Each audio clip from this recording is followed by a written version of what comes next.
The research shows that when you first meet someone, you're not only experiencing excitement, but you're experiencing stress. Until we are happy within ourselves and we recognize that we are whole, we won't be able to create those kinds of relationships that we want. The people who stayed healthy and lived the longest were the people who had the warmest relationships with other people. We talked today about how loneliness is like the same as smoking, I think, like 15 cigarettes a day. Like that's the comparison that's made. And so loneliness can be really, really tough. And so when we're lonely, we kind of settle for being with anyone because we'd rather settle than be lonely.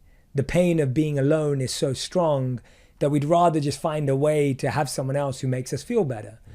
Now, when you're with that kind of a person, I think what you're referring to is this idea that we see love as certain things. So maybe you see love as compliments. Maybe you see love as validation. Maybe you see love as affection. Maybe you see love as love letters. Maybe you see love as someone doing the dishes for you. Maybe you see love as someone making sure your place is clean. Like, we all have these very specific ideas of what love is based on how our parents loved us, based on how our first partner loved us. I call it first love syndrome. Like, the people that first loved you have trained you in how you think about what love is. So now when you meet someone, they could be doing so many other things to love you, but because they didn't do the dishes at night, you feel they don't love you. Because that was how your parents showed you that love was there. Me and my wife went something similar like this. So in my house, and I'm using really simple ideas and examples because most relationships crumble because of really basic things. When you look at people who get divorced, when you look at people who break up, it's not always something like, oh, they cheated on me, or it's not always as like they stole my money. Like, it's not that extreme. It's often like, well, we just couldn't see eye to eye. We just couldn't get along. They didn't understand me. Like, that's what you'll hear. And so with me and my wife, in my house, if you had a dinner, you'd have dinner, then you'd hang out and you'd clean up late at night. Because that's how we did it in my house. Now in my wife's house, you'd have dinner, you'd clean up everything, and then you'd hang out. And so when we first got married and we first started throwing events and parties and having our friends over, I'd be hanging out with all my friends after dinner, chatting, hanging out. And she'd be like, well, Jay, we got to do the dishes. Like, let's do it right now. And I'd be like, I don't want to do it right now. Like, I want to do this. Like, relax. But the thing is, it wasn't that she was talking or I was talking. We were both talking from how we were trained. Right. We felt an evening went. And so we would feel upset because she would start washing the dishes. I'd then feel guilty that I wasn't helping her wash the dishes.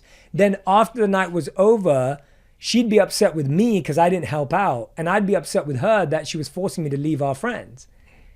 And all of this could be solved simply by a conversation of what do you feel like when I don't wash the dishes? And where does that value come from? And for her, it's like, well, when you don't wash the dishes, I feel like you don't care about me and that you care more about relaxing than you do about cleaning. And I was like, wait, hear it from my angle. My angle is I do care about the cleaning, but I care about connecting first.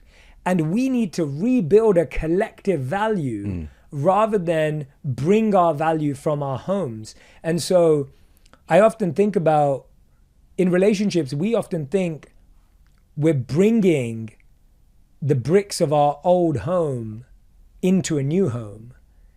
And the truth is there's a bit of that, but the second part of it is we're building new bricks to put in this home together.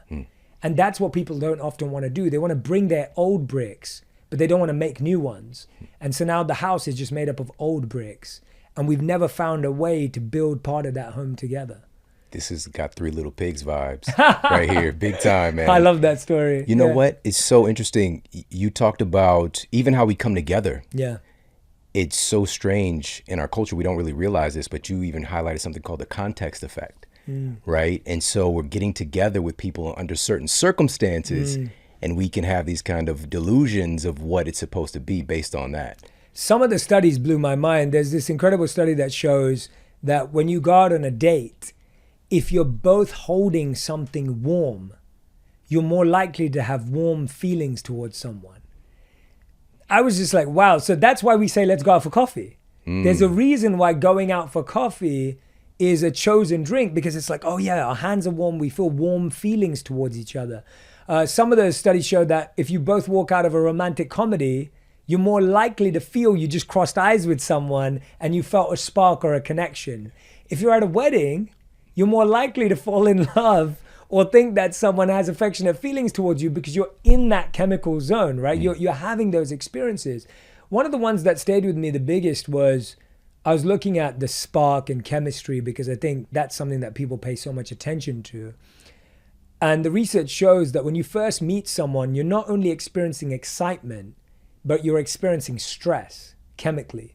So you see someone and you think, they're so attractive. Do they think I'm attractive? Excitement, stress. You see someone and you go, oh, they're walking over here. I'm excited. Will they talk to me? Stress. You think, oh my gosh, I just messaged them. I got their number. I'm so excited. Oh God, they haven't replied in 2 hours. I'm stressed. And what happens is that what we're saying is the spark is excitement and stress at the same time. There's this tension that feels really unnerving, but in a fun way. And the science shows that what happens is as you start to spend more time with someone, 1 month goes by, 2 months goes by, their company reduces your stress. So now what's happened is when we say the spark went away, all that actually went away was the stress because you now actually feel comforted by their company because they no longer stress you out. And it's crazy because we all look at that and we go, oh my God, the spark went, we lost the buzz, I don't feel that way about them anymore. No, the stress went away because they make you feel safe. They make you feel comfortable. You feel at ease with each other. And so we keep chasing stress, just like we do it in work. Right? We know some people that are addicted to stress. They love the stress of work. We do that in love. We just want to be with someone new all the time because we enjoy that stress. Yeah. But that's not a healthy addiction. It's unhealthy to be consistently stressed. It's all happening in our own head. All happening in our own head and in our body. It's chemical, right? Right, it's chemical. It's all chemical. We have this subconscious belief, again, like somebody's doing something to us, right? They're sprinkling some kind of love dust on us, but it's all happening. And the context effect actually happened with my wife and I, because I was working at the university gym that we both went to, and she came in and I'm working with my clients and I noticed this young lady just like, she's dedicated. She's coming in pretty much every day. She's really just focused over there running on the treadmill and, lifting, dabbling with the weights and that kind of thing. And over time, I would see her and I would just like notice like, oh, wow, she's really getting after it. And one day, I was just finishing up with a client and she was on the most awkward machine in the gym, that abductor machine, right? And she dropped her headphones. So I went and picked them up for her. And she said, thank you. And I noticed just a tiny bit of an accent, her being from Kenya. And I guess that impressed her. And the next thing you know, we ended up talking and the rest is history. But me meeting her in the gym and seeing her coming to the gym, I thought, okay, this is a great match. Like we're going to be working out together. We're about this fitness life. She was just doing that to get in shape to go to Miami with her friends. Wow. After that, when we got together and I'd be like, hey, you want to go to the gym? Never again, like for a year, Jay. And so it started to get it on my nerves. Like I kind of felt like I was catfished. I was gym fished, right? Because of the context that we met under. Yes. But over time, of course, she understood my values and also, kind of doing her own internal work. And we have that match and we find places where she likes what she is doing fitness wise and me as well. And then we also found connection doing it together with some things, but we had to create our own blocks. I'm so glad. That's such a great like real life story and example of exactly what we're just talking about now. And I think what we do is we take exactly what you just did in that scenario, if you don't mind me saying, is like you see someone in the gym, you're like, I love the gym, they love the gym. And now you start painting a story. And the story is like, oh, we're going to go to the gym together. We're going to work out buddies together. Like we're accountable together. But it's like you never got to check what that person's intention was for being there. And I think so many relationships last that way or start that way where you never even ask the person why they were there or what they were there for or what's important to them. And so in the book, I talk about the 3-date rule. And what I mean by this is it's not your first 3 dates, but somewhere you want to have these 3 dates. It could be across 3 months. It could be across a year. But these 3 dates have to happen at some point in your dating timeline. The first date is vibing with that person's personality. Do you enjoy each other's company? Do you like each other? Do you have things to talk about? Do you feel like you connect? That's natural, we know that.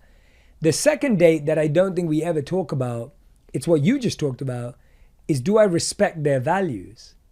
So if her value was to get fit to go to Miami, do you respect that? Can you respect that? Or actually, do you not respect that? And we never even get to that stage because we never even know what someone values. We assume that someone's actions or their behavior displays their values. If you see someone at a soup kitchen, you think, oh, they must be so charitable and they must be so generous. That person could be there because their company forced them to be there. That person could be there because they didn't have anything else to do that day and their friend dragged them along. Or they could be there because they really care, right? But knowing the value is so important. But what we like to do is, it's called the halo effect, where we ascribe certain qualities to someone based on something we like about them. So if we find someone attractive, we say they must be trustworthy. If we think someone's good at talking or we enjoy the way they speak, we're like, they must be organized. If someone has a good job or dresses well, we say, oh, they must be driven and focused. So we start giving them qualities that they haven't actually showed us they have. And we set ourselves up for failure because we're hoping for them to have more than they've actually told us they have or shown us they have. Our relationship health, our physical health, and our mental health are all connected.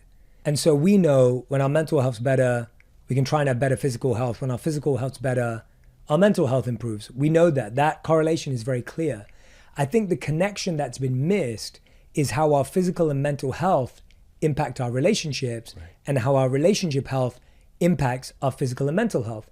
So you could be drinking your green smoothie, eating all your supplements and vitamins, having a healthy diet, but if you don't learn how to communicate with your partner, you could have a really difficult relationship.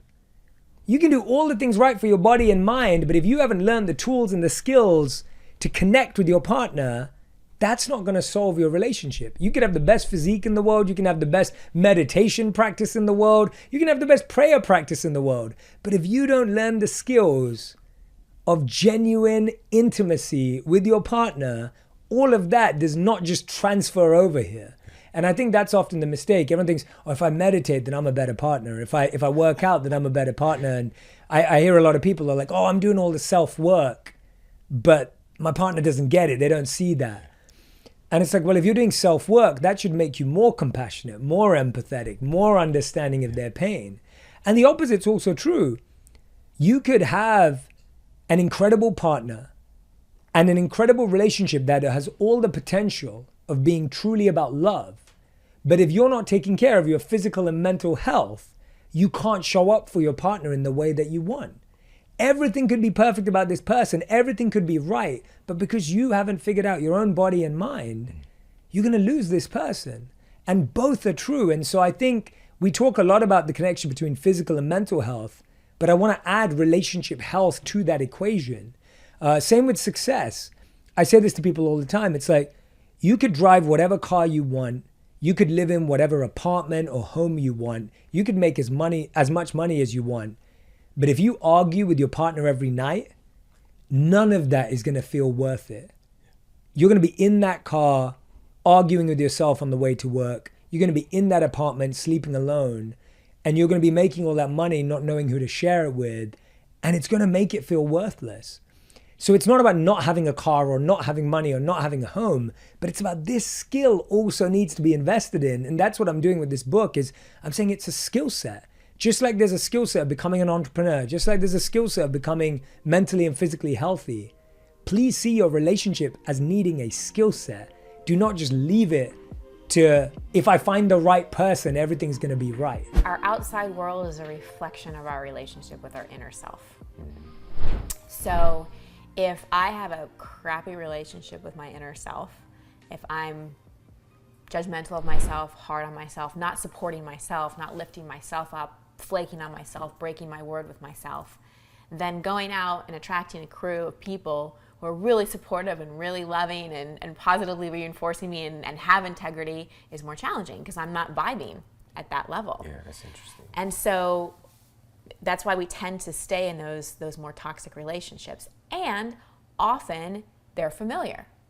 So if you grew up in let's say you grew up in a family where you had one parent who was incredibly critical of you, then you're going to be kind of drawn to people that are more critical of you, or that are. Is that like an addiction of some sort? So as a kid, like, we love our parents. Yeah. Like we come into this world and they're like our God, right? And so we pair love with however they love us. And so we think that kind of criticism is familial. It's familiar and familial. And then the other part of it is whatever we didn't get from our parents, we go and look for as adults from people who are the same. So if I had an extremely critical father, I will be drawn to people, especially dating-wise, who are critical, because I'm like, well, maybe I'll finally get you to love me. So how we stop doing all that is, again, we go back and deal with the pain around having a critical parent and feel our feelings about that. Forgive them. We don't have to call them up and be like, I forgive you. You can if you want, but it's more you forgive the judgment you're holding. And this trips a lot of people up, Shawn, because like let's up the ante. Let's not say it's criticism. Let's say it was abuse. And people will say, well, I can't forgive. That's a terrible thing. How could a parent abuse a child? Like, that's awful. True. And you holding on to anger and resentment is only hurting you at this point. So forgiveness does not mean condoning it. Forgiveness doesn't mean it's okay that you hit me when I was 5 years old. Forgiveness means I'm letting go of the anger and the resentment and the judgment so I can be free. So I can be free. And when we can do that, when we can forgive the judgment that we have against anyone else, and we can go back and heal the pain and then reparent ourselves and be that loving parent to ourselves, then we stop looking for that outside. We stop looking for someone else to save us, someone else to solve it for us. We solve it ourselves, and then we can up-level the kind of people that we're attracted to. Did that whole arc make sense? I kind of broke it down in like a short little way, but yeah. So back to the original question about if you want a higher vibe tribe, it's two things. Look at what's going on inside of you, because it's just a reflection, and then boundaries. Like, you can't say I want to be around positive people and continue to let negative people, toxic people, people that lie to you, people that break their word with you, get away with it. You have to start drawing some boundaries. And it's amazing how much people will hold on to the known just because, like, they're afraid to let go. They're afraid of that in-between, of that gap. When, something so amazing might be ahead of you, but you've got to let go of what's holding you back and know that there's like that in-between period, and not be scared of that. Yeah. Opening the show, I mentioned a little bit about getting out of our own way. Yeah. Right? And I think that, a lot of this stuff is self-inflicted, but of course it's very unconscious. Sometimes it is conscious, like things are going well, let me do something to mess this up, you know? And going back on this particular instance, because I think that, and I know you feel the same way, that our relationships are an incredibly powerful influence on every area of our lives. And I feel it's like the number one thing for our health is actually our relationships.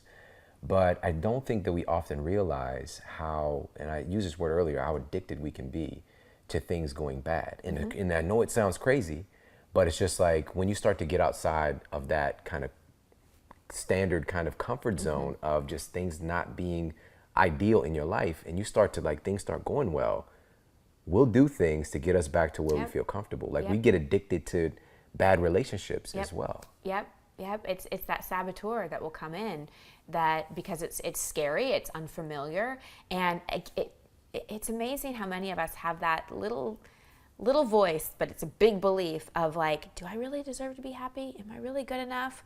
And it's too good to be true.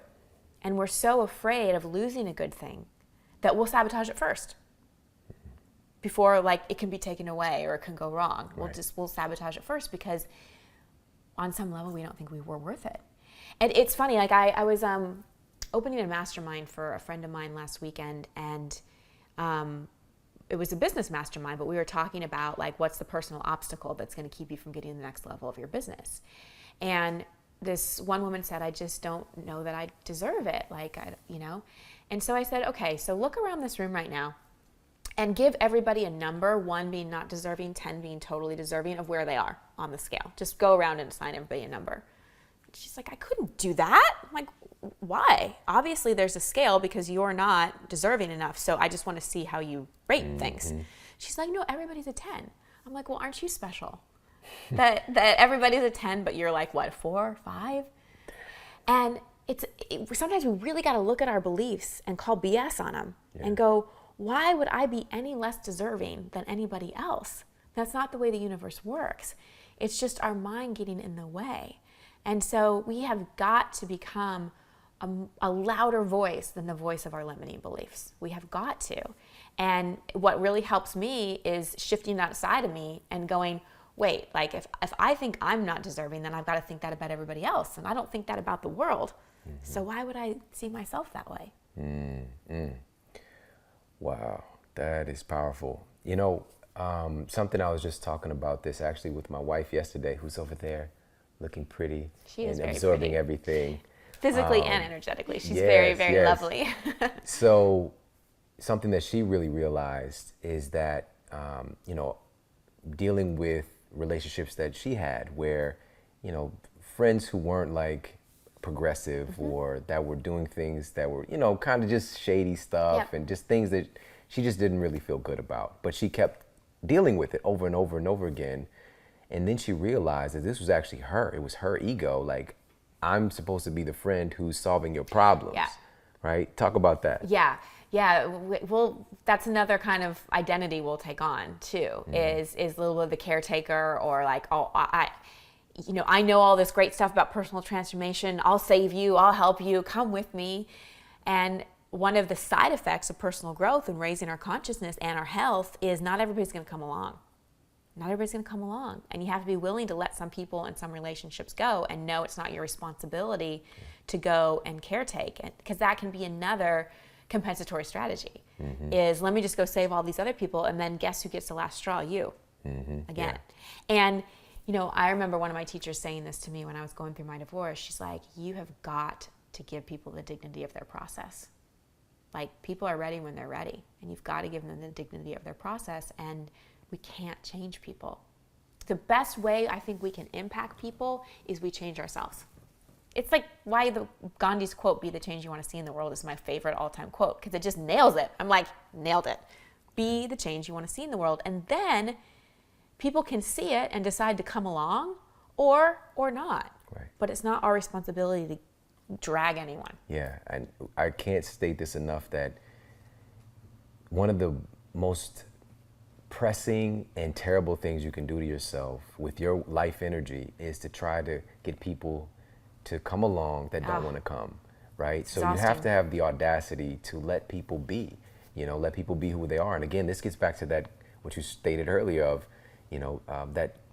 that idea of everything is okay. Yeah. It's okay how it is. This is, and that's okay. And it's really hard with family, because I'm sure you see this a lot with your community too.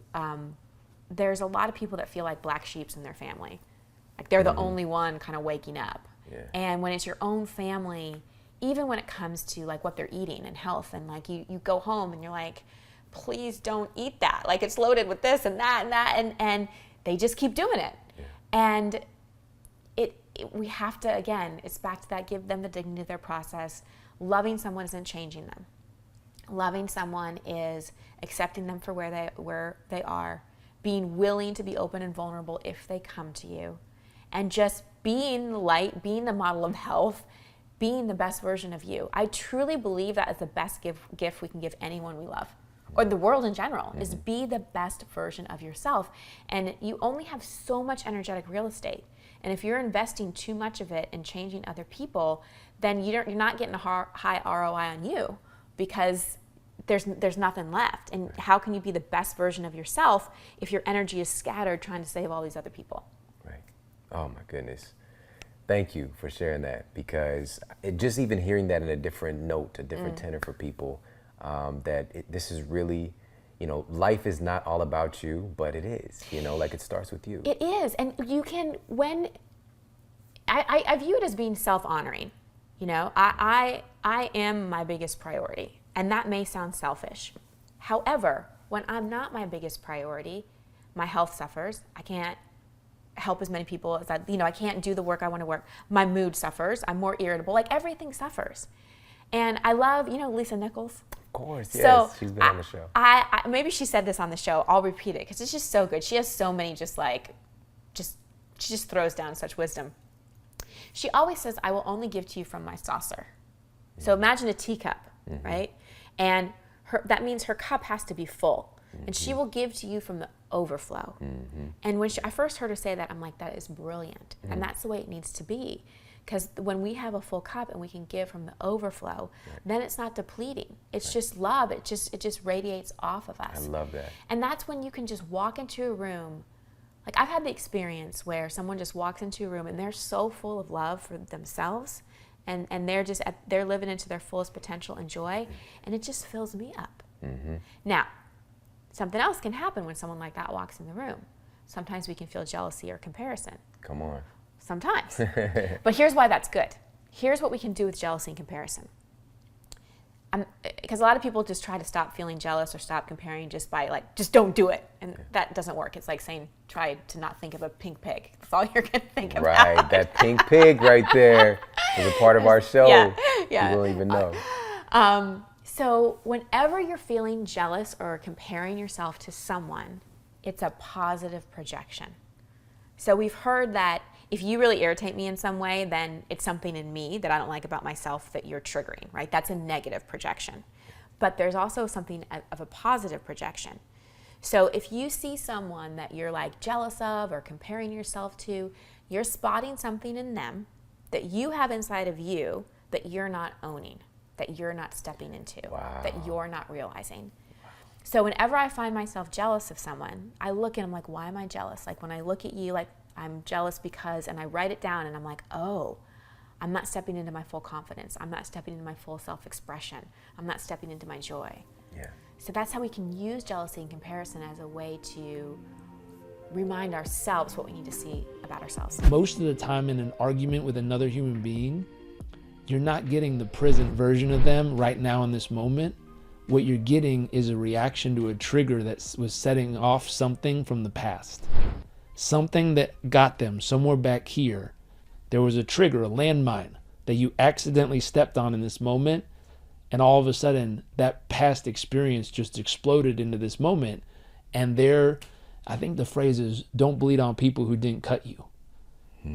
That's what's happening though. They're starting to gush all that emotion and all that built up tension, anger, frustration, pain, sadness, whatever it is, explodes just because you accidentally stepped on the landmine that triggered that past experience. And so what's interesting, when people become aware of their own landmines, they can go back and do the healing, which unanchors that and releases it. And I've seen some amazing healing. There's people who can do it through singing. There's people who can do it through dancing. There's people who can do it through body work, like physical adjustments, like a chiropractor. There's people who can do it with pen and paper in a room. There's therapists can do it. Counselors can do it. All kinds of people. But it's the ability to look back and say, I probably have a few. I probably got a few, at least one or two. I'm going to go dig around and find it. What's interesting, that experience, that person that says, I can't love because this happened to me, the moment they go do that work, then you got to have a physical experience where you go somewhere and you consciously choose to love. You choose to flow into another human being. You choose, like little light beams shooting, Cyclops and X-Men? Like, boom, beams of love just beaming out, and you're pouring it into another human being, and you're like, wow, I can choose to love and be safe and protected and guided and honored at the same time. When that unfolds, all of a sudden, you see a human being come back to life. Yeah. It was like a tree where the flowers were dying, and all of a sudden the flowers start blooming again. I always break down great relationships to 3 pieces: alignment, teamwork. So I'll start with these and I'll tell you the third. Alignment, meaning vision, values, beliefs, rules, are they in alignment? Have you consciously become aware of on paper, your vision, your values, your beliefs, your rules? Have you written them down, become consciously aware of what you are becoming, going towards, believe, the rules? Anytime someone's upset, it's because you violated one of their rules. And the rule is you shouldn't do that. People shouldn't do that. That's a rule. We all have them. I mean, watch the next time you get frustrated with anything, anywhere, listen to the rule in your head. The rule will be like, people shouldn't do that. And then just question it. I'm not saying it's wrong or right. I'm just saying question it. Say, why shouldn't people do that? And what happens is you'll hear your beliefs that you've created around a rule on how other humans should or shouldn't be living their life. That's what pisses us off. The action of what they did doesn't. The rule we have about them not supposed to be doing that is what actually causes the frustration. And so vision, values, rules, all that has to be in alignment. 1, we got to be aware of our own. 2, we got to become aware of our partners. 3, we got to co-create a new one. Here's what's interesting. When people get in a relationship, they often want the other person to come over to their rules, their beliefs, their values, their vision. I've heard it said in great books where it's like, oh, the masculine energy, whether it's man or woman, the masculine energy needs to be a freight train and invite the feminine energy on board. I was like, that sounds cool and all, but why don't we co-create a relationship together instead of saying, I'll create it and you're welcome to come with me if you want to? That sounds kind of selfish. I was like, why don't we co-create this train? Why don't we decide where the tracks are going? Why don't we decide what the rules are on board? And here's the key. When we're on board together, this is the manifesto that we choose to live by. If either of us decide to get off the train, we're our own person. She has her rules, vision, values, beliefs. I have mine, vision, values, rules, beliefs. But when we're on the train together called in a relationship, this is what we've both agreed to live by. And I went, ooh, that's powerful. And then I went and started interviewing, asking couples and saying, how many of y'all have done this work? And I haven't met a whole lot who have. Yeah. And that's part of why that train lands up in Disasterville. Because the work wasn't done. I mean, you're on board a train with someone, you don't know where it's going. You don't know what the rules are. You don't know what's good or bad, right or wrong. You don't know what the values are. Who's driving this You thing? don't know who's driving, or you're both trying to drive. That's a mess. Yeah. Right? That's a relationship people are having. Yeah. I was like, man, we got to become conscious of that. That's like a weekend workshop. You get together with someone, you go, okay, I'm going to identify all mine. You're going to identify all yours. We're going to take a third piece of paper and say, this is ours. And we're going to co-create it over this weekend so that when we choose to be on the train together, we have the outline. The other analogy I use for this, imagine we sit down at a board game. You think we're playing chess. I think we're playing Monopoly. In the beginning, when we're presenting our best self, I'm going to be like, do you want to be the thimble, the train? You choose. And you're like, very funny. Very funny. It's white or black, man. It's black or white. There's no train and thimble, but I'm cool with you. We're cool. We're getting to know each other. I'll let it pass. I'm like, oh, you're like, okay, roll the dice. Or I'm like, roll the dice. You're like, there's no dice in this game, but it's cool. We like each other. We're just getting to know each other. We'll let it pass. After about 15 more moves, we're ready to kill each other. Like, stop talking about pass and go. Who cares? Like, we start coming up with random stuff to piss each other off because we never did the alignment. We never started playing the same game with the same rules, with the same principles, with the same values. And so getting together, one of the main things is alignment. Can you get all the most important pieces in alignment from the beginning or as soon as you become aware? Yeah. I've had people message me and be like, dude, we've been married for 30 years and never thought about this. Is it too late? It's like, no. Get in alignment so the next 30 years are better than the first 30 years. Yeah. Like, get on the same train. Second piece, so we talk about alignment, teamwork. Are all people rowing in the same direction?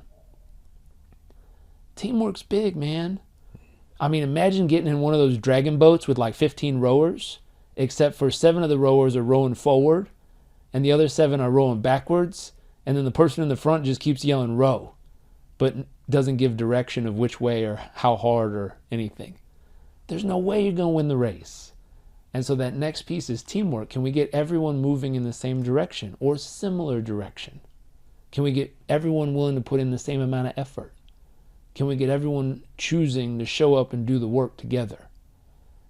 Be clear on their roles. Yeah, roles and responsibilities. Yeah. We interviewed a bunch of couples who were much older. There was a couple who'd been together. They had been married before. They had been divorced before. And they finally figured out how to really make it work for themselves. And they said, what you said, one of the most important things is putting together an org chart for your family. Roles and responsibilities. Who's in charge of what? Because there's a lot of assumptions.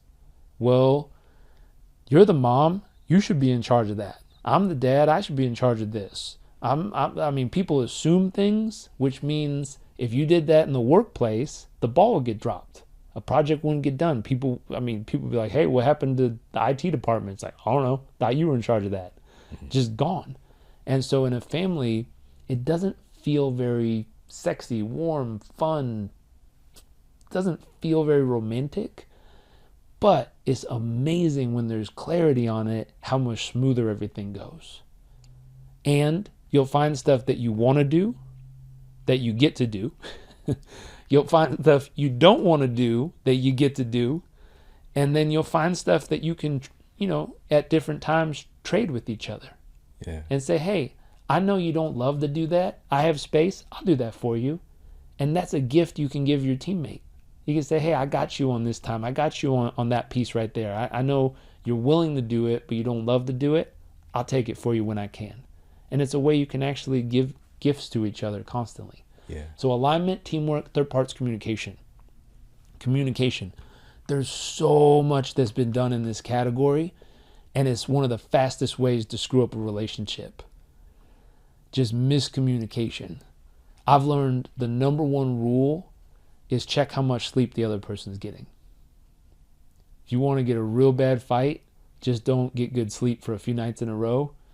Horrible blow up will happen over time.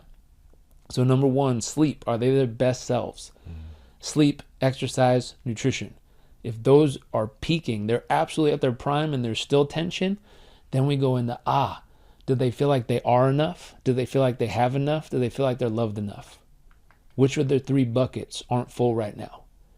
Because I've yet to meet a person that feels like I am enough, I have enough, I'm loved enough, and then they attack another human. Or they're mean, or they're defensive, or they're aggressive. I've never met one. When someone feels total abundance, I have enough, I have enough to live the life I want to live, I am enough as a human being, I am who I am, and I believe I am enough to be who I want to be, and I'm loved enough. Love is just flowing through me in everything that I do and all that I am.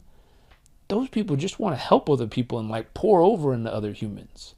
Yeah. But the moment someone doesn't feel like they're enough, they're going to attack someone else to try to not feel less than.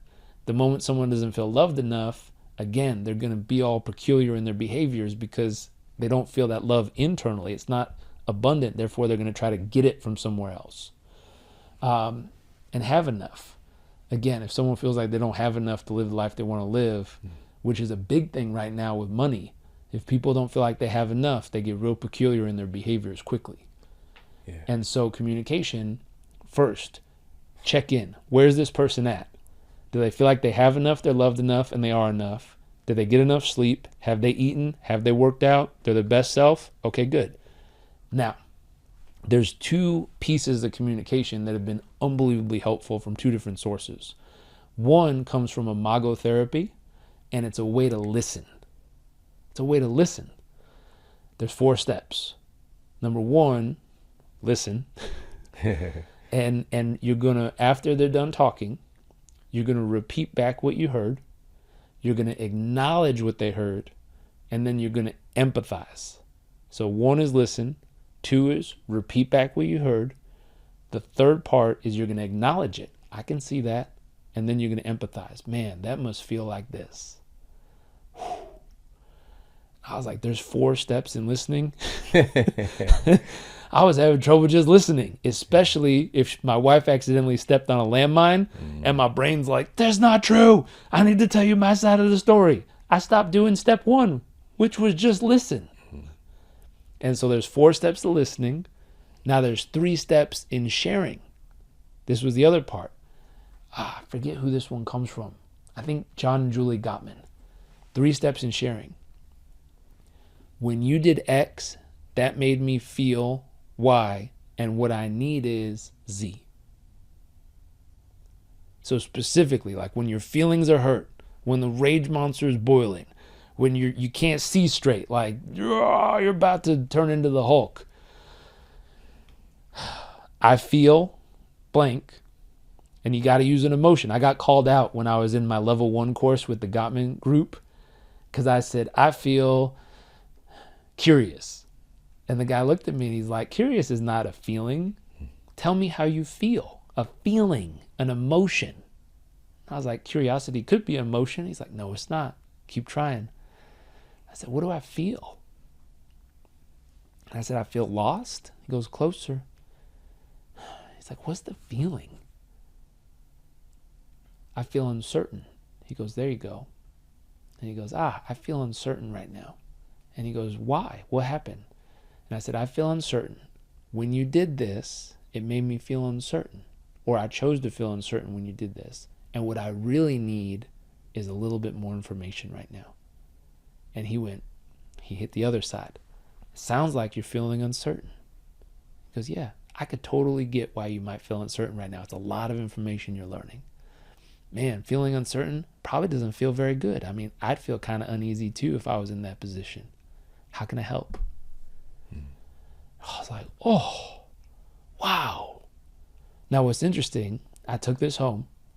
I printed out how to say it, how to listen. I handed it to my wife. She says, what do you expect me to be, a freaking robot? Beep, bloop, beep. She's like, we got to communicate. We can't just read scripts. And I started laughing. I'm like, well, that's the 4 stages of learning anything. In the beginning, you have to give yourself permission to be horrible at it because you've never done it before. And so be horrible at it long enough that you become okay. Be okay at it long enough that you become really good, and be good at it long enough that you become great. And so if you give yourself permission to relearn something from the place where you just straight up suck at it, but you're gonna be horrible at it long enough until you be great. That's the promise I make to my wife. In our relationship, if you give me the space, I will be horrible at learning these tools long enough and consistently enough that eventually I'll be pretty good at it. Yeah. And eventually I'll be great, and eventually I'll master these things. Right. But I'm willing to be a disaster for her. The data shows that people who have more friends online, and this was done on Facebook study, tend to have more friends in person too, right?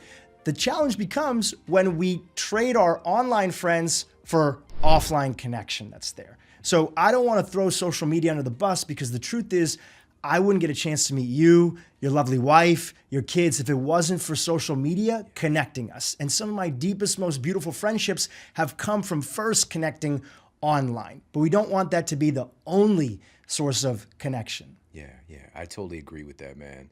And so this is just bringing to bear, like, there is a lot of data on this. There's a lot of research affirming how important community is. And I heard you mention before, there's a Framingham study, which I talked about in a different perspective on the show. I think it was in regards to heart disease or something years ago. But can you talk a little bit about that? Yeah, for sure. So anybody who's familiar with like the Framingham Heart Study, which was done out of a town in Massachusetts, it was a 30-year study where they collected so many different data points amongst this population set that was very connected to each other. And we've been parsing out, when I say we, the greater, scientific community, has been parsing that data out there and coming up with conclusions, because it was such a long study. So there's so many different analyses that came out of that. One interesting study that came out of that was published in the New England Journal of Medicine. And it was looking at something that was called, the title of the paper is The Spread of Obesity Through Social Networks. They're not talking about Facebook and Twitter, but they're talking about like social networks in person that was there. And the hypothesis of the researchers was, when one friend has a significant gain in weight or becomes obese, does that affect the people around them? Does that affect their other friends? Does it affect their spouse? Does that affect the weight of their parents? Essentially, the researchers are asking, is obesity a communicable disease? The same way that we would think of the flu or something else that would be out there. And this data set, which was looking at a population of about 12,000 people between 1971 and 2003, found some interesting conclusions. What they found is that when they looked at parents, kids, spouses, and the friend group, the biggest influence when one group in that friend network had a significant increase in weight, they saw that the biggest influence was their other close friends. In fact, you're 57% more likely to become obese or gain weight yourself when one of your close friends becomes overweight. Just think about the influence that our community has when it comes to the fundamentals of our health, even more than our spouse, even more than our parents. Dang, that's crazy. And I have some theories on that, right? They talk about this a little bit in the paper. Just think about it socially. When your friends are like, oh, dude, for anybody that's taken a period of time where they have not gone drinking, right? And they said, you know what? I don't want to have alcohol right now. I'm just like in my zone. I'm trying to focus a little bit. Then a friend comes to you like, dude, just come out for margaritas, right? It's happy hour. Let's just go. We have this thing inside of us, our mirror neuron ability, where we want to mimic the people that we consider closest to us. So we're going to adopt the behaviors, that age-old phrase, you become the average of the 5 people around you. Now we're seeing that there's actual data that's there. So in a way, something even like obesity. And then you think about it, how does it relate to also income level, positivity, mental health? The people around us influence us all the time, and sometimes they have the biggest influence in our life more than anybody else. Man, that's facts. That's absolute facts. This for me brings up a really important subject, which is how did this all come to be in the first place, right? Where today we have our little pockets, but we have this broader spectrum of influence.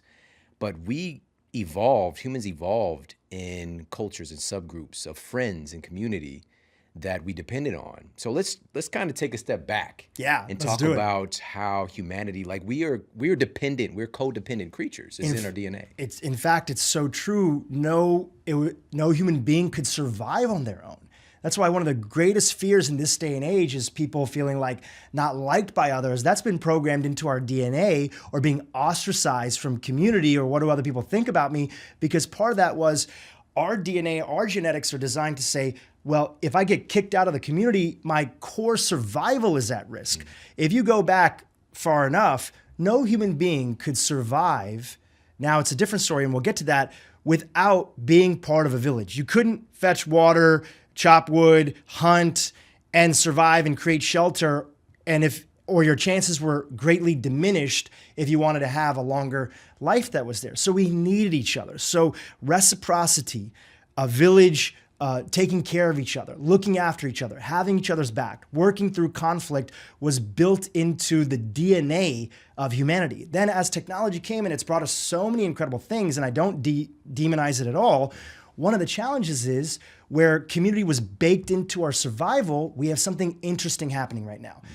We have phones, and we have so many things that are beautiful technological advancements that are there, but it's allowing us to not rely on another human being for our survival that we don't know. For example, we have Netflix, so we could watch that and we could be entertained by ourselves. We have Uber Eats, and we can order food, or we can go to a restaurant. And yes, we still may be relying on somebody to keep the power on for these lights or these microphones, but it's often not somebody that we directly know and have a connection with. Right. There's somebody in some, power plant that's keeping the electricity on, but we don't have a direct connection with them. So we are no longer truly reliant on other human beings for the basic survival in the Western world that's there. So now friendship and community is not actually about survival and it being baked in so is all around us. It's actually about thriving. I tell people, people say that biohacking is all about the art and science of changing the environment around you to get to an intended result. One of the most incredible biohacks that we have access to is who we surround ourselves with. Again, the bigger your goals and dreams are in life, if you want to be up to something amazing, if you want to create a bubble around you of resilience so you can withstand all the challenges that come from life, the stresses that are there, the tough times of becoming a father for the first time or a mother for the first time, we need people around us who have our back and could go along with us on that journey. So it's truly about thriving now instead of just survival from before. I love that so much. Ultimate Biohack is really working towards, because again, like especially people who listen to this show, the folks that you're connected with, as am I, we dive into the nutrition, we dive into the movement practices. Sleep is a big thing, but the ultimate thing, the ultimate biohack is our community.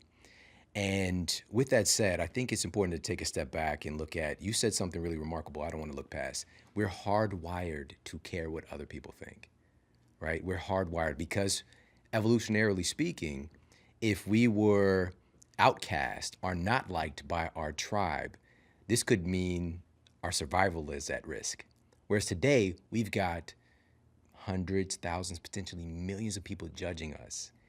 And we oftentimes talk about, not caring. You got to get to a place where you don't care what other people think, but we're hardwired to care. So how do we traverse that line, man? I would love to hear your perspective on that. Yeah, they talk about it in the book Sapiens, the author of that, and there's plenty of books that talk about we are truly hardwired, and there's better experts that can break that down further than me. But here's the important aspect of it. We can't just assume that we're not going to care what other people think. It's choosing who we want to put in that bucket of actually valuing their opinion. Because we don't want to care about what the media says about society and what we think they think about us, right? We don't want to care about the person that we don't actually have those deep connections with, but we need to choose people intentionally, that inner circle of friends. Now, remember, we can't choose our family, and there's that old phrase of, friends are the family you choose. So when you create that circle around you, and even taking a step back further, most of us growing up with the type of friend that was just what I call for just conversational purposes, like logistical friends, meaning that you were in the same physical locality as them. You met them in school, you met them at work, and you just happened to be in the same geographic region, right? Let's call them like geographic friends. Then, as a lot of individuals get into let's say if they pursue higher education or they are getting into adulthood, that's the first time that a lot of people start asking about a more important type of friend, which is intentional friends. What are your goals and dreams in life? What do you want to do? What's your plan moving forward from here? Is there a vision that you have for your life? Amazing. Who do you want to surround yourself with to make that dream more of a reality? You want to have a hit podcast that's out there. You want to move to LA and you bring your family over and feel settled and connected and be invited to incredible opportunities and things and be happy and healthy. Great. Who do I need to surround myself with? Because none of this is happening on our own. So I think it's about choosing and first doing an inventory. Nothing wrong with the friends that you grew up with. I still am friends with a lot of people that I grew up with.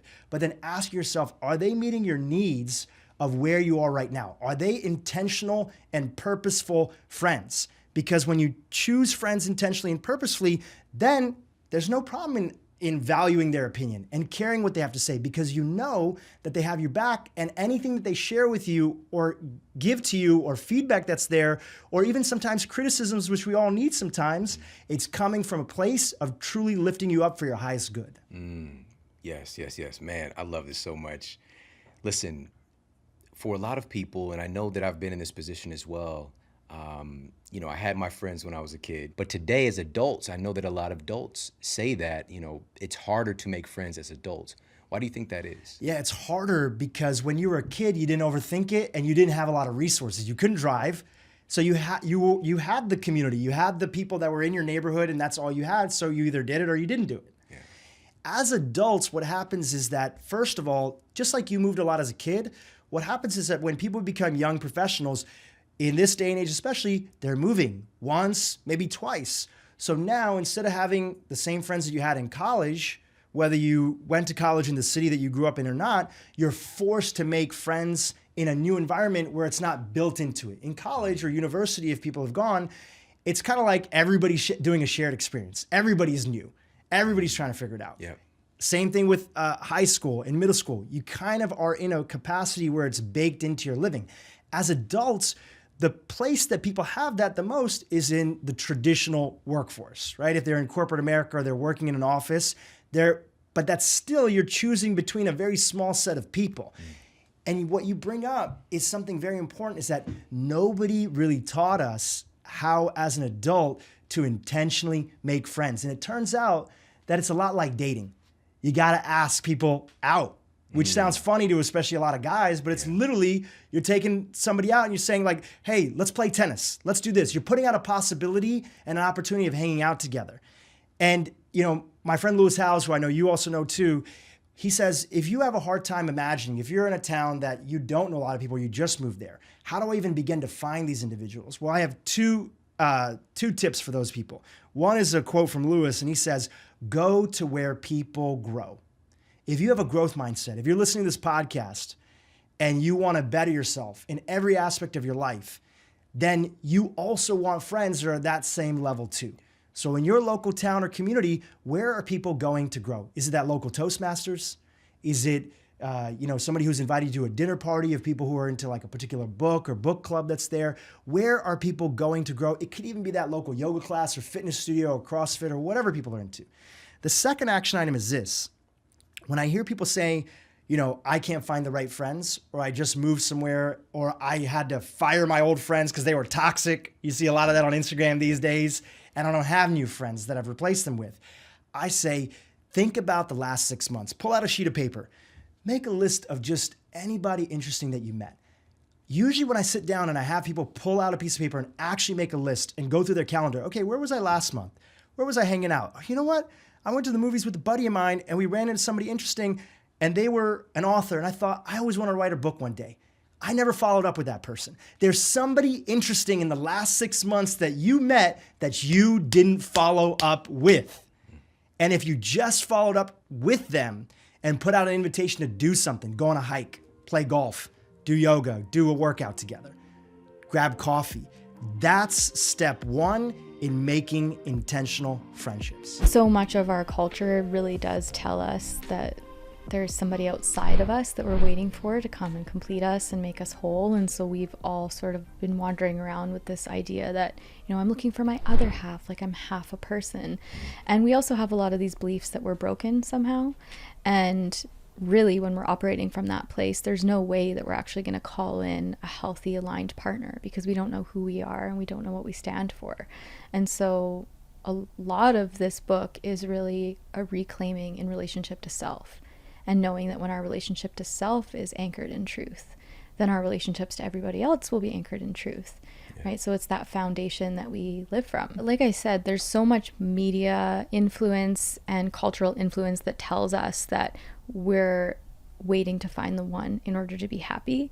But actually it's the opposite. Until we are happy within ourselves and we recognize that we are whole, we won't be able to create those kinds of relationships that we want. So it's shifting from fantasy to reality, but in a really beautiful way, right? Because there's actually so much more magic in medicine that can happen when we're anchored in reality. And when we can say, here's who I am, here's what I stand for, here's what I value.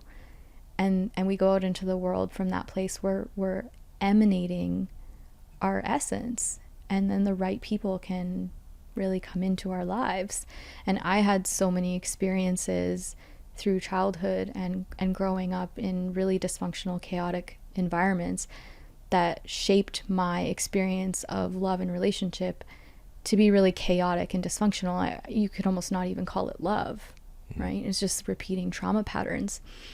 And it's been such a huge journey for me to figure out, okay, what is at the heart of this? If I really want to be in relationship, if I really want to experience love and family and connection, what's in the way? And so much of that for all of us is really our past wounding, our stories, our walls, our guards, all of the defenses that we've built to protect our hearts, because along the way we learned that that's what we had to do. And I think ultimately relationship is the greatest gift, right? Like we're literally here to be in relationship. If we're not in relationship, what are we here for?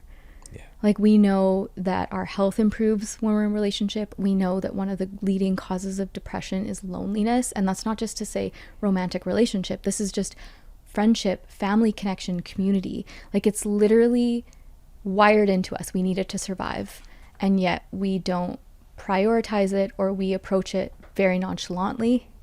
Like we just fall into relationship. Your life partner, your romantic partner, that is such a big decision, right? But we don't actually set a foundation for that. We don't prepare. And I want to change that.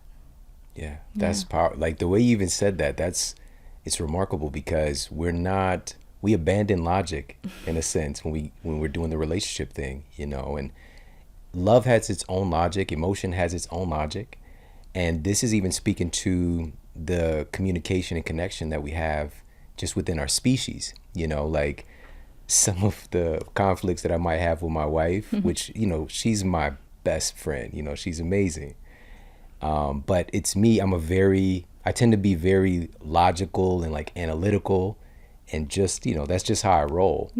And, you know, she might have something that I'm just like, that's not logical. But using that language with her, and also me saying that, ultimately, if I really want to pick this apart, that's not a logical statement for me to say it's not logical, because her emotion has a logic to it, you know. And so, but I think it's kind of like we fall, like you said, we fall into it. We fall in love. Are you going to get up though? You know, like, it's just like, so coming into it as more of a complete person, and this is what you're really advocating, because I think that, and let's talk about this, one of the things that folks experience consistently is this pattern, like you even said the word pattern, of being in the same type of relationship or attracting the same type of people. It might not be exactly the same, but the same trauma pattern. So let's talk a little bit more about that, specifically what a trauma pattern is. Yeah, well, most of us have a script that we're living out, right? We're running on a story that we either inherited or that we began to create when we were very young. And usually that conditioning is happening in our first family environments, right? What are we observing about love and about connection and about communication and safety? And, you know, are we safe to express ourselves? Are we not? All of these things. And we eventually, you know, we become adults, or at least we have adult bodies. And Right. and then we end up in, you know, these romantic partnerships where, you know, we don't realize it, but we're actually wanting to resolve some old wounds. We're wanting to get complete on some of those things. And especially we're wanting to be seen, heard, and understood in the ways that we didn't feel like we were when we were young. And the challenge is that when we attract partners, they almost always mirror our wounds, and they're usually opposite to us in some way. Like, even, you know, how you're talking about you and Anne, and of course, you know, Ben and I are the same. It's like, I'm more emotional, he's more logical, so it's like he's more head, I'm more heart, but we have to come together and understand that. And ultimately, these are containers for growth. But what happens is that we just play out these patterns where we see our partners as our enemies. And that sounds really extreme, and people will be like, I don't think that. But it's like, look back at your past relationships. How many of those ended catastrophically? And did you blame them for everything? Or how many relationships have we ended because we felt like there was just something wrong with that partner and we were out looking for the one, right? Because, oh, you're just not the one. And really, these are trauma patterns that are playing out. And again, too, a lot of the times we can experience things like repeated rejection or abandonment, or everything will feel like abandonment because we're conditioned for that. And that was a big part of my story, right? The abandonment wound and that awakening around it was what catalyzed this entire journey for me. You mentioned that somewhere along the way, a lot of people learn that they have to sacrifice themselves in order to be loved. And this kind of goes hand in hand with what I was just talking about. Yeah, I mean, so many of us have learned that, right? Like I said, in our family systems, in the culture that we live in workplaces, it's like we're doing the thing that we think we need to do to get paid or to get approval or to, you know, get validated in some way. And, you know, especially, you know, for those of us who grew up in tumultuous family environments, usually there were parts of ourselves that we were not allowed to show or share in order to stay safe, right? And a lot of times that's our emotional side or our anger, which is our boundaries. So how many of us learned that we can't set boundaries, right? Because it's too dangerous. I mean, we've just internalized that, right? And so we're literally self-abandoning every time we're in a relationship because we don't have that tether to, you know, it's okay to say no, and I'm allowed to ask for what I want, and my needs are also important, you know? And so we see a lot of people in relationship where they're saying, oh, my relationships don't get past 3 months, or, you know, I keep getting cheated on, or, you know, they keep getting bored and then just ghosting. And of course, you know, there's lots going on with the person who's on, you know, the other end of that, no doubt. This isn't a blame game. But my question is always, were you showing up fully expressed? Like, were you showing them your truth, your anger? Like, were you being boundaried?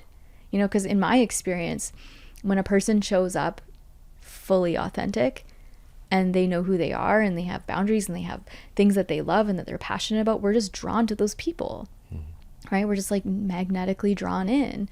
Versus when you can feel that a person isn't being truthful, or that they're holding back, or that, you know, they don't feel like they belong, you know, then you can feel that too.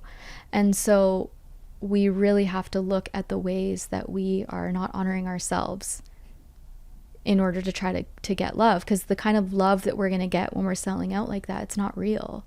If you have to change who you are, if you have to put on a mask, you know, if you have to dim your light in order to be accepted, like, that's not the kind of relationship you want. And I'll tell you, the kind of partner that you do want is the kind of partner that's going to get turned on by your no, and by your fire, and by your edges. You know, I think we all like a little challenge.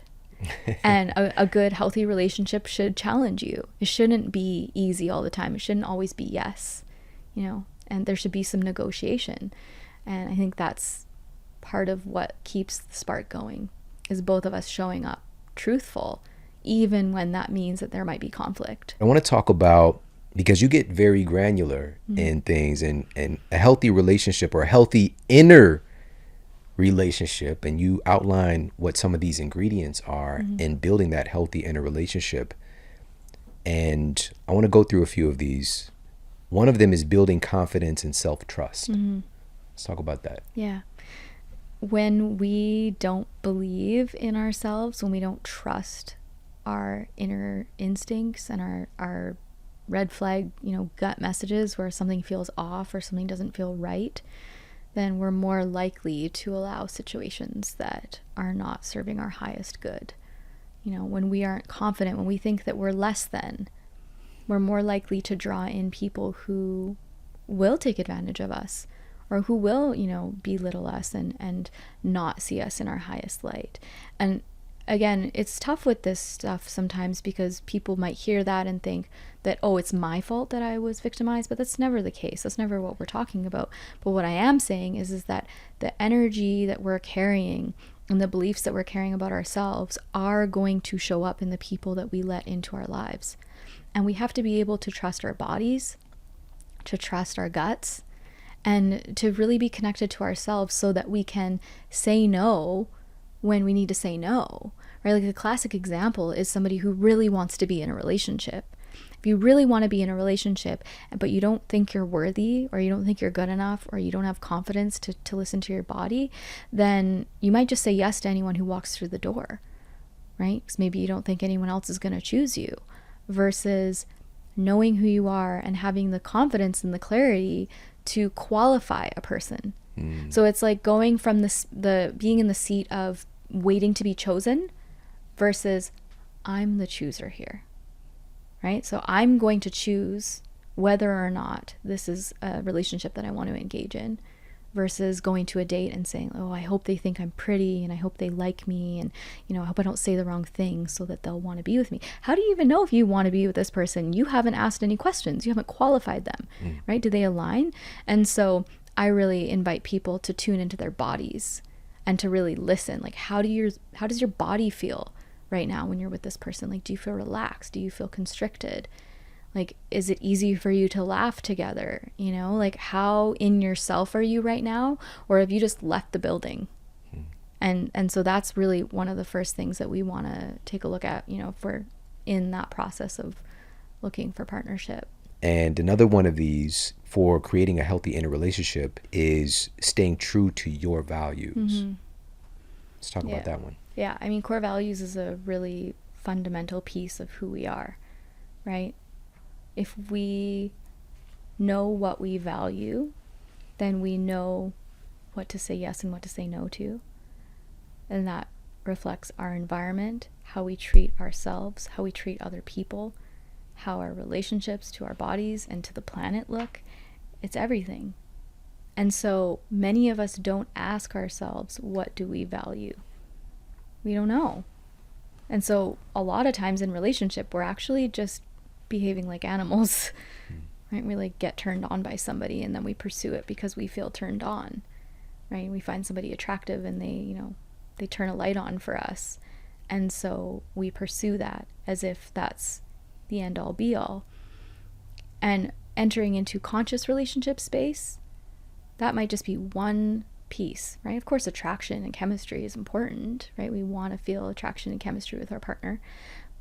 But that's just one value, right? Sensuality or chemistry, that's one value. What about genuine authenticity, right? What about being integral and being kind, right? What about being disciplined or generous, right? Like these are things that I know are important to me. They're probably important to you. And we all have different values. Some of us have, high scientific values. Some of us have high spirituality values, religious values, right? And so if we're going to get clear on who we are as a person, then we can say, okay, well, here's what I value. What do you value? And do these values align? Like, can we walk a path together, or is it not a match? And when we're doing more than just listening to our bodies get turned on, when we're dating or in relationship, we're following more than just that roller coaster rush of emotions or that honeymoon phase. And then we're slowing down to enter this space of, like I said before, negotiation, where you can really get to know each other and negotiate a relationship and how that relationship's going to look, instead of just falling into it and hoping that it turns out the way you're imagining. Maybe you guys both have completely different realities of how relationships should look, but you didn't talk about that, So it's important that we take that time. And so when we've gone through a cycle of breakups or relationship patterns that are exhausting for us, we want to return to the values and say, okay, well, what values was I prioritizing in that relationship? And for a lot of us, it's like something physical, or, there's like affection, we value affection. And so maybe that was the only thing that was there, but there was all these other things in the way that made it an unhealthy relationship to be in. So what are the values that we prioritize? We have to have these in order to have a relationship with someone, versus these are the nice to haves, or this is part of what makes me me, and I'm open to somebody who, maybe doesn't share that value. It's really getting clear.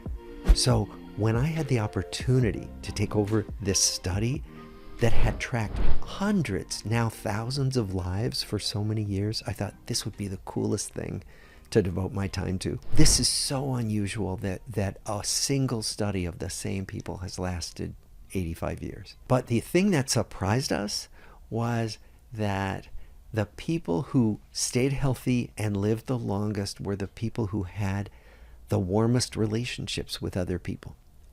And when we found that, we didn't believe it at first. So we thought, how could this be? I mean, okay, having good relationships could make you happy. That makes sense. But how could it get into your body and predict that you'd be less likely to get coronary artery disease, or that you'd be less likely to get arthritis, or that you would live longer? How could that possibly happen? The best hypothesis with some good data is that it's about stress, that good relationships seem to be stress relievers. And I'll explain. So, when something happens to us, you have a really upsetting thing happen during your day, you get a ticket, or some medical crisis happens, you can literally feel your body change. Your blood pressure goes up, your heart rate goes up. It's called fight or flight mode. And we want our bodies to respond that way. But then when the threat is removed, we want our bodies to come back to baseline. And one of the things you'll notice is that, if you have something upsetting happen in your day and, you're thinking about it and you're upset about it, if you have somebody at the end of the day you can talk to about that, and you're able to talk to them, you can literally feel your body calm down and go back to that equilibrium. What if you don't have anybody you can talk to like that? And so we think what happens is that people who are more isolated, lonely, less connected, that those people stay in a kind of low-level fight or flight mode of chronic stress, higher levels of stress hormones circulating in their bodies, higher levels of inflammation all the time, breaking down body systems slowly but gradually. And so that's what we think is one of the main drivers of how relationships can either improve our health or the lack of good relationships can break it down. Now, here's the biggest question, right? We know that our relationships obviously have a huge influence on our lives, but I think we have this very romantic idea about relationships. You know, you complete me and the whole thing, you know. Yeah. But what actually constitutes a good relationship? And I think it's going to be surprising for people because we think super smooth sailing, no problems. No. In fact, we found that like many of our most stable couples fought like cats and dogs. But the difference, so it wasn't the amount of arguing you did. It wasn't even the amount of anger. What it was, when we actually watched couples on video having an argument, it was whether you could see a bedrock of affection and respect, even when people were arguing. So what we know about the best relationships is, first of all, there are always disagreements, always. And the question is, how do we manage those disagreements? Can we find ways to work out those inevitable conflicts? I want this and you want that. Always going to happen. The question is, can we find a way to work things out so that neither of us feels like we've won or lost, that we both feel okay about each other and ourselves when we emerge from working out a conflict? That's the key, not whether disagreements happen, because those are always going to happen. Let's talk about the counter side and what you've seen in the data over the years with relationships that tend to not work out or to have a lot of friction. Yeah. Well, some of it does have to do with inflexibility. So as one person changes, the other person says, I don't want you to change like that. That's not okay with me. And then they're stuck, not being able to figure out a way to be together. And so I think what we hope to encourage is that for the relationships we care about, that we adopt a kind of curiosity about who this person in my life is today. Not who they were yesterday, but who are they today? Especially with family members we grew up with. I mean, think about it. If you grew up with siblings, like you might have had an older sibling who you thought was always bossy. Well, maybe 20, 30 years later, that's not what's going on in your relationship. But what if you keep imagining that it is, right? So we have to bring that kind of curiosity to our ongoing relationships and say, okay, what's here now that I haven't seen before in you and in our relationship? So fascinating. Now, if you could, because again, we don't get a lot of training on this, if at all. We're just kind of thrust into our relationships, and our textbook is usually, Hollywood movies on how it's supposed to be, So having these skills, like you just mentioned, it's not an absence of conflict. And that's important. I think that's first and foremost a really important tenet for us to understand, right? Yeah. Because we have this romantic idea that we should just be, everything's peaceful, all this stuff. And not to say that we don't have peace as well, but in the face of inevitable conflict, I think you even said the word inevitable earlier. Yeah. In the face of an inevitable conflict, in those moments when it's happening, you mentioned a foundation of intimacy still existing. Yes. Right? So can we talk more about that? Like, what are some of the things that we can do personally when we're in a conflict with the person that we love and we care about, and for us to more gracefully handle these situations? Yes. So first of all, when you feel anger come up or a sense of threat, we're in a conflict, we disagree. The first thing is just to slow everything down if you can. Because one of the problems is we all want to react right away and make it go away. The conflict, the upset, the anger. And the hardest thing to learn, but the most useful, is to slow it down, to let your reaction come up and remember that it's going to pass away. You're not always going to be this upset. And even to say to your partner who you're having the conflict with, let's take a time out. Let's come back and talk about this later. I'm I'm feeling really upset right now. It would be better for me to go away, calm down, and for us to talk about it again. And kids can do that too. Kids can do that with each other. We can do it with our kids. And so slowing things down is probably the first step when it's possible. And then also being curious, rather than assuming that we know why somebody said what they said or did what they did. Just be curious. Okay, tell me, what made you say that? What were you thinking about? Or how come you did that? You know, and not accusing, just curious. Because often the assumptions we make about somebody else turn out not to be true. But we can act on those assumptions and do all kinds of harm to everybody. Yeah, and we start linking things together. Yeah. You know, like we might have and this is kind of like a longitudinal versus cross-sectional thing where we have a snapshot situation here that we're dealing with, but we relate it to this whole breadth of other things. Yeah. Right? Why do we do that? You know, and the worst thing you can say in an argument is you always or you never.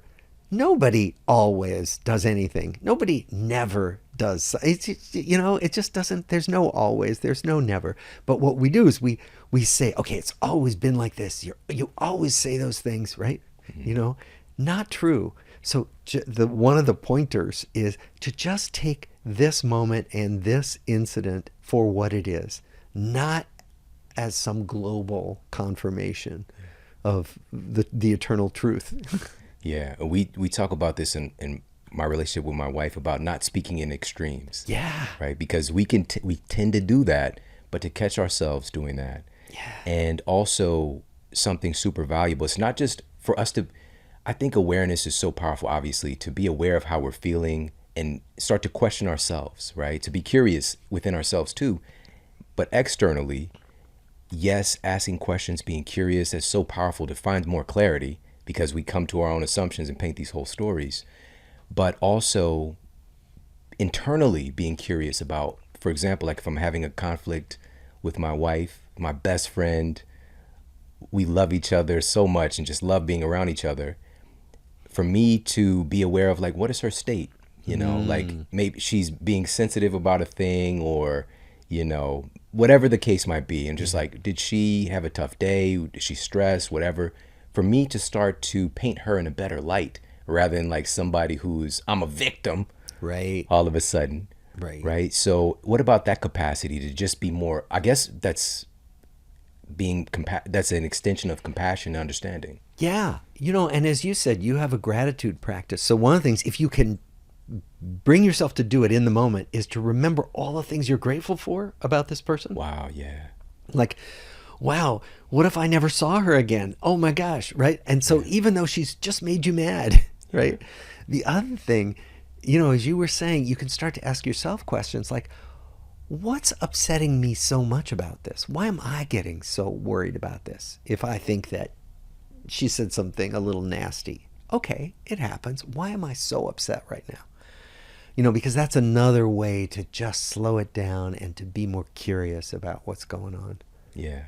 And this is what's so powerful and remarkable about us as a species. You know, we have the ability to do these things. But I think what hinders us is just our desire to be right. And can you talk about that a little bit? Oh, yeah.